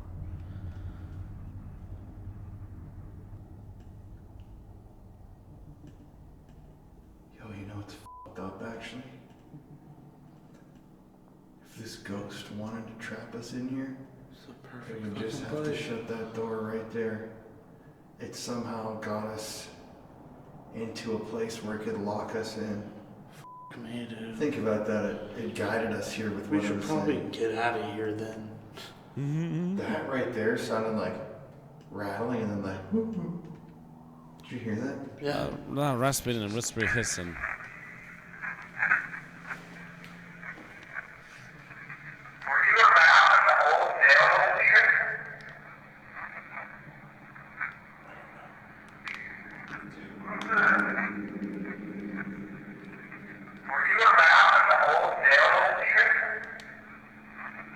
I don't know.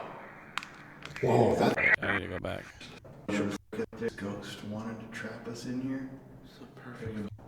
Into a here with We what it should was probably saying. get out. Like, whoop, whoop. Hear that? Yeah. Yeah, let's finish listening.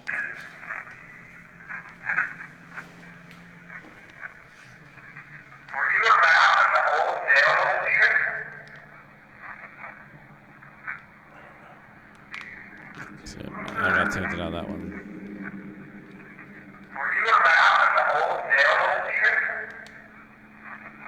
I don't know. Whoa, that's crazy. That's very clear.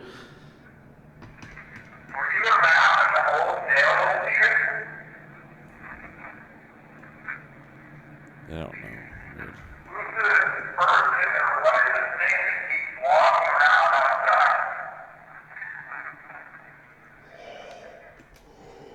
I think it's I heard another I don't know. Oh,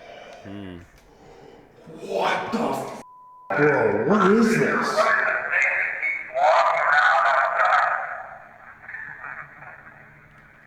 Wow! It's like a whisper, bro. Whoa, whoa! Oh, that was me coughing. But it sounds like he's saying like, terrible.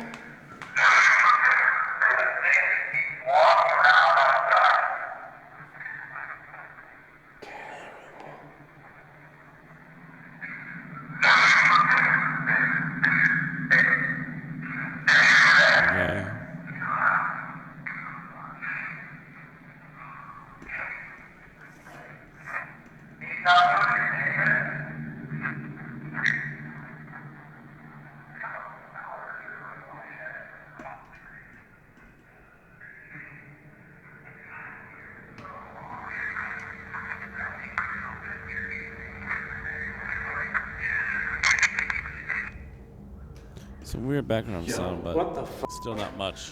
Nothing clear. I taste It's not good. For filming here for like an hour and a half, this has Still to be quite a one bit. of the places that has gotten the scariest, the quickest.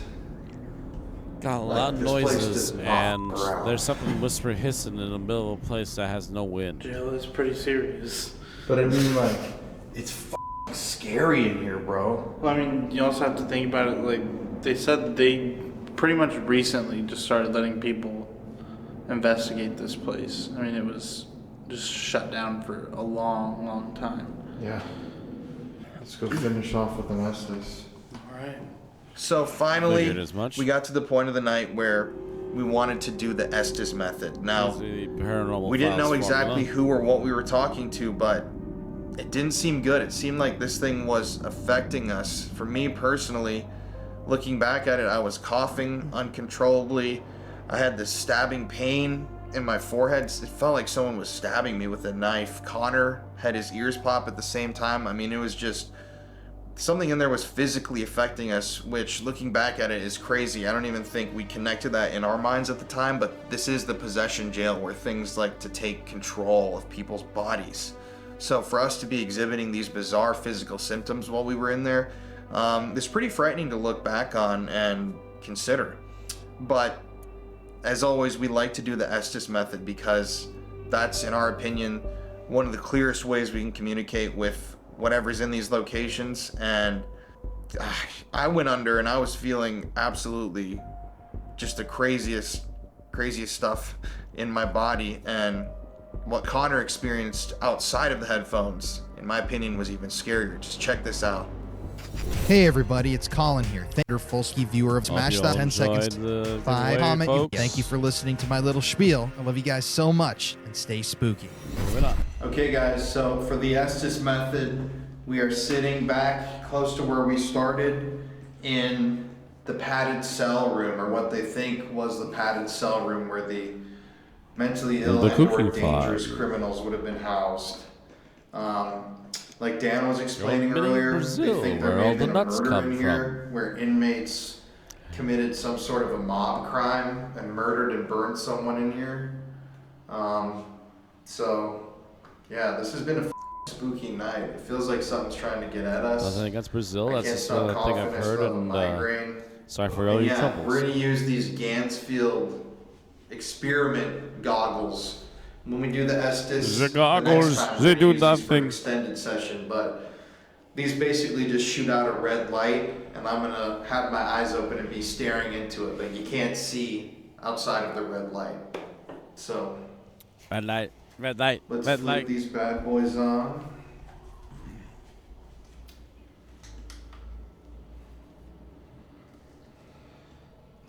That looks trippy. I think I got them on upside down. You do. Okay, I'm ready whenever. I think he always has the mask on upside down too, but that's another thing. All right. My name's Timothy. Connor. My name's Connor. Can you tell me what your name is?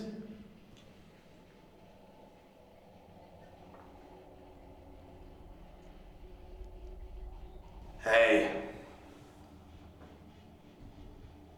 Is this the same person we were talking to before? No. Hello. Who is this? You will die One day I will. soon. No? Okay. Hello. Can you tell me what your name is?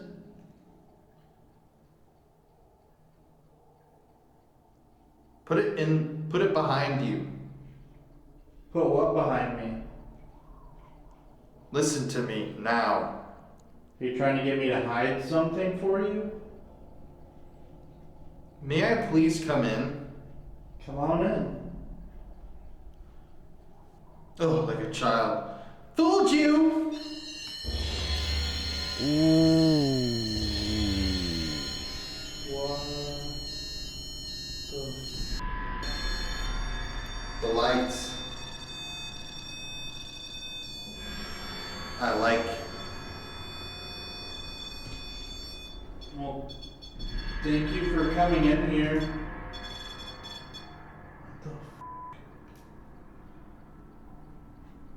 Do you know what Not the happened? room. Do you know what happened in this room? I'm getting the same stabbing pain in my head. Purification. What was purified? Ezekiel, listen to me. I'm listening. What do you have to say? I want to know what happened in this room. You don't want to mess with him. I want to know what happened in this room.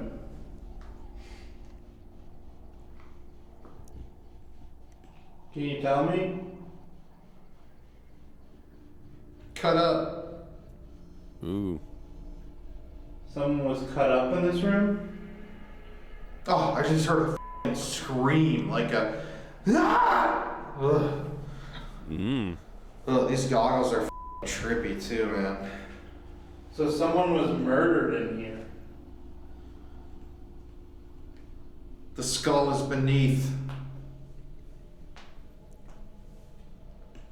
Beneath what? The jail? Oh, bro, I am not even kidding.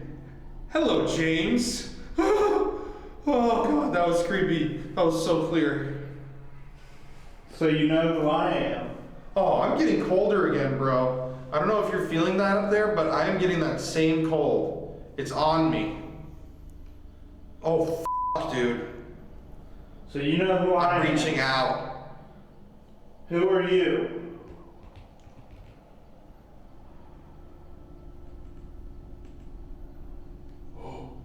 I was brought here.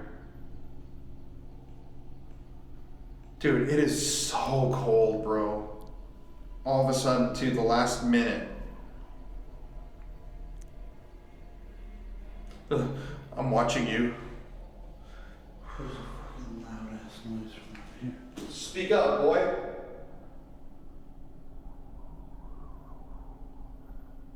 I stuck him. Where are you?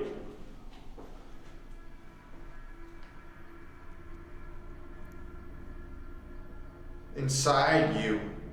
Well, No, you're not allowed to go inside us. yeah, we're protecting ourselves. No. You can't do that.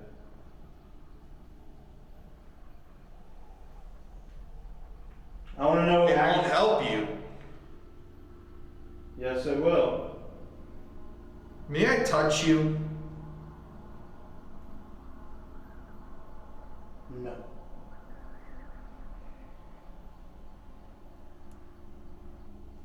Answer me.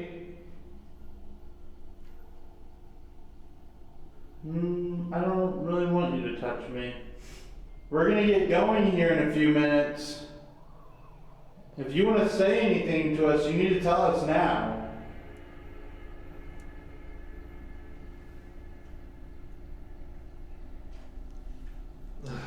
I lick the blood. What else do you have to tell us? Whoa. Cool. I don't know if that He was will true, be but destroyed. Interesting. He will be destroyed. Whoa. He will be destroyed. Whoa.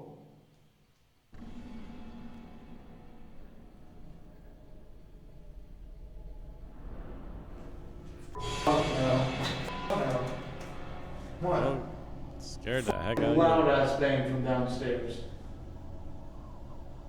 Huh? Loud. Actually? Yes. Dan?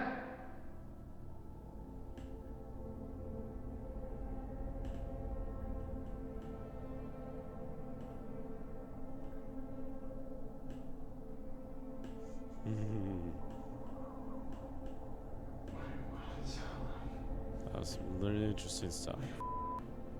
Door being slammed.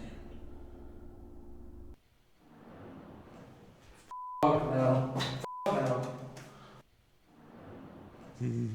Fuck no. Fuck no. Oh, the hell no.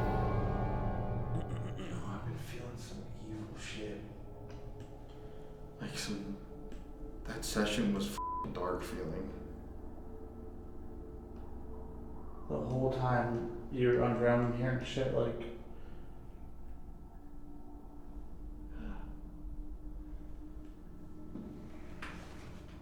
Sorry we couldn't do a longer Estes method. I mean, we need to get out of here. I mean, it was. Within the Maybe next you should 20 just kick minutes off of anyways, that we have next to time pack our and stuff just up, go as but- long as it'll take. What was it? Hello? Gonna ring me in my ears again. Dude, you know what's trippy actually? When did you heard that? Like really, like right when you tapped me? Think about how I just had told you that it got so cold. And that's exactly what happened before, is I mentioned and we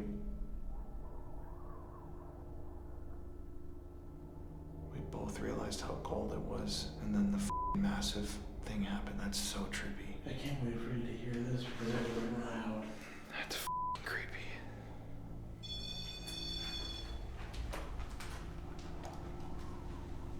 Hello?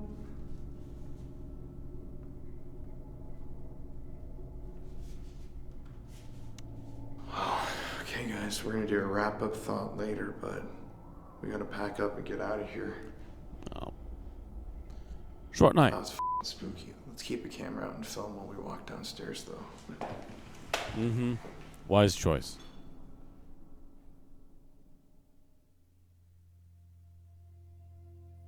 This jail is very spooky. 100% this place is haunted. The only thing that I'm really sad about is that we didn't get to spend a little bit more time in there to figure out what was there, who we were talking to, and see what else we might have gotten from that night if we were able to stay a little longer. It almost is confusing in there. I mean, the noises we were hearing, the shuffling, doors slamming, it's a very creepy place. Very unusual. I would Very high really energy, like to go yes. back and do a little bit more digging onto why Doesn't seem this like it's all place might malicious, be but it does haunted. seem like some we're of it sure that definitely it's is. because of the murders and the gallows being right next door. Yeah, this place is really, really creepy. The old county jail in Ballinger is an absolute gem of a location. Not only is it somewhat small and compact, that it makes it easy for you to be able to investigate all the parts in the jail, but as you can see in this footage, we had so much activity going on the third floor, we didn't even have time to go down to the second or the first floors, and it's a pretty small building. I mean, all the activity was incredible. It said, "I'm gonna knock," then we heard knocking, all the footsteps, the banging, the voices, the Estes saying it might not even be something human, something darker, the possession aspect, the bodily symptoms that we were exhibiting. There was just so much that happened that night, and it was in a period of only about 2 hours, really.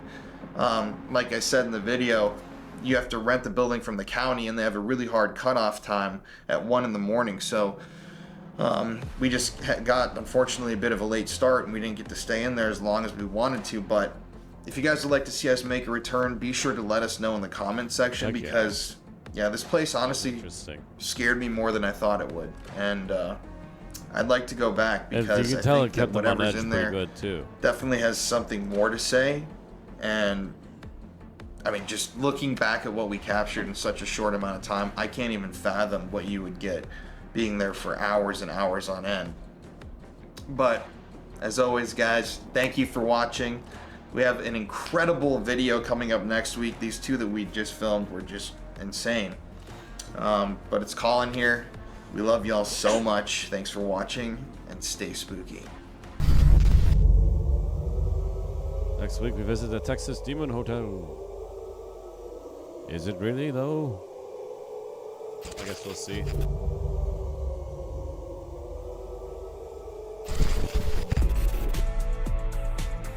All right. So with that being said, this is some of their stuff. Do check out my links down below if you want to find my channel, my other videos, if you want to find my socials, or if you also want to find my live streaming channel, which I should note on top of all this. So my little extra story here tonight. Some real life off the cuff stuff that happened. I had to order some things because some things broke that needed immediate replacing. Otherwise, trying to get around would be a royal pain in the neck. And then I figured I had enough money last night that I got some gas for the car and happened to fill it up under the amount I was looking to get it at, and thought, job's a good one. And we still have like about 15 bucks in the account. Kind of find out today, checking on my account, I had a bad feeling for whatever reason, and it was right. I am 8 negative in the account right now, but a lot of that stuff is on timers, which means that they haven't officially gone through yet. But I'm still looking at this going, oh great, what do I do? I don't have enough physical money to hand to them to get me out of this hole and be able to actually eat something on Wednesday evening. So what am I going to do? I don't have anything. But I went through my mail. One of the things that broke is a wallet. I've had this wallet for over 20 years. I finally had to order a replacement. It looks to be pretty decent. We'll be rocking that for a while and see how now things go. But for whatever reason, the charge on that did not come in until yesterday, and I was not aware of it. So me getting the gas actually put me over, and I was unaware. But there's the wallet. Got tax receipts from one of my jobs. I've gone through the very beginning of this year. I've switched to a new job. I was on another job for 4 months before this, and I think it was around July, August, I quit the job of 2 years. That job sent me the tax return slips that I need, and my current new job has sent me the healthcare stuff I need to start looking into, which hopefully shouldn't take too long as long as they got it nicely organized. And then I see the next envelope. Twitch. Twitch has sent me my, let's have a double check here. Let's say it's an over $45 check. And it couldn't be more of a perfect time. As long as I get this check in tomorrow before everything else comes in, or as everything else is coming in, I can make sure I'm in the green again, and I could even afford to maybe get lunch on my way home after dropping it off.